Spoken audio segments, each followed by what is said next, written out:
Hi friends, the story I have for you is Before She Was Harriet. This is by Lisa Klein Ransom and illustrated by James E. Ransom. Now, Harriet Tubman was very important during the time in our country when there was slavery.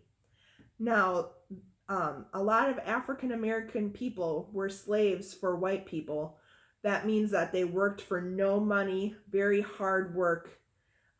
They were not treated nicely.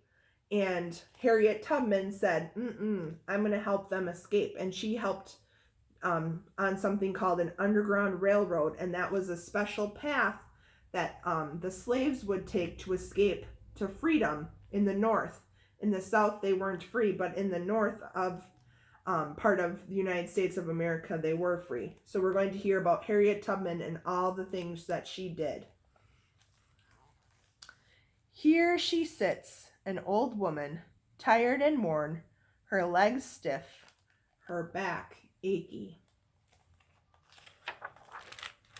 But before wrinkles formed and her eyes failed, before she reached her twilight years, she could walk for miles and see clearly under a sky lit only with stars.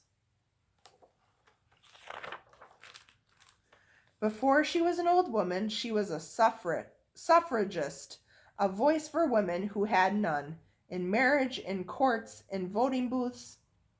Before her voice became soft and raspy, it was loud and angry, rising above injustice. So she helped fight for equal rights for women.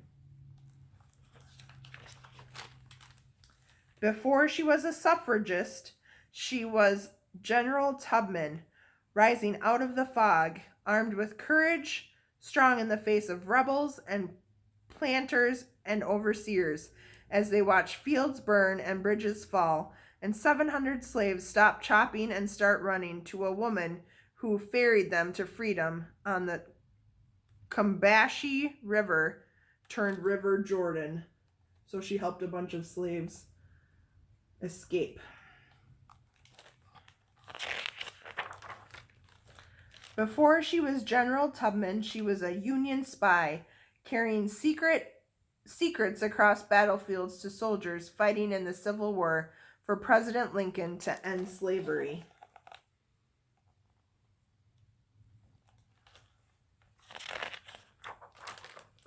Before she was a Union spy, she was a nurse, caring for those hit with bullets and hatred and fear, tending to them with bandages and words in the bloodied dirt of Southern soil.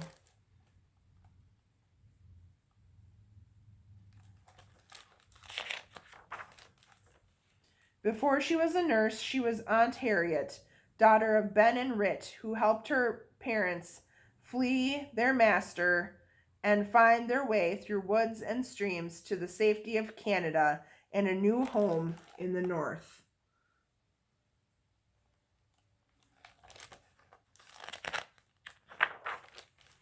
Before she was Aunt Harriet, she was Moses, a conductor on an underground railroad with no trains and no tracks, just passengers traveling to freedom up north, through swamps, past slave catchers, across rivers, under the cover of night.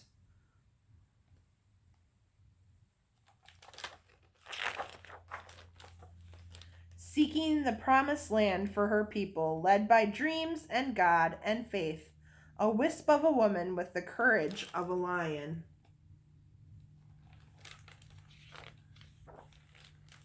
Before she was Moses, she was Minty of Maryland, of one slave owner and then others who worked her, punished her with lashes, broke her back, but not her spirit.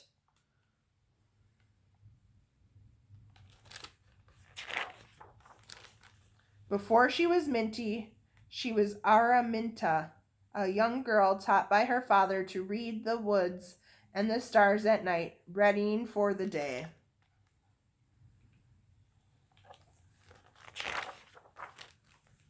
She'd leave behind slavery along with her name and pick a new one, Harriet.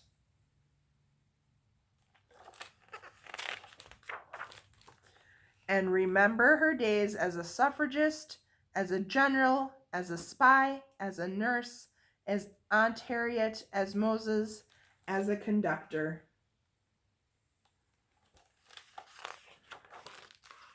As Minty, as Araminta, who dreamed of living long enough to one day be old, stiff and achy, tired and worn and wrinkled, and free.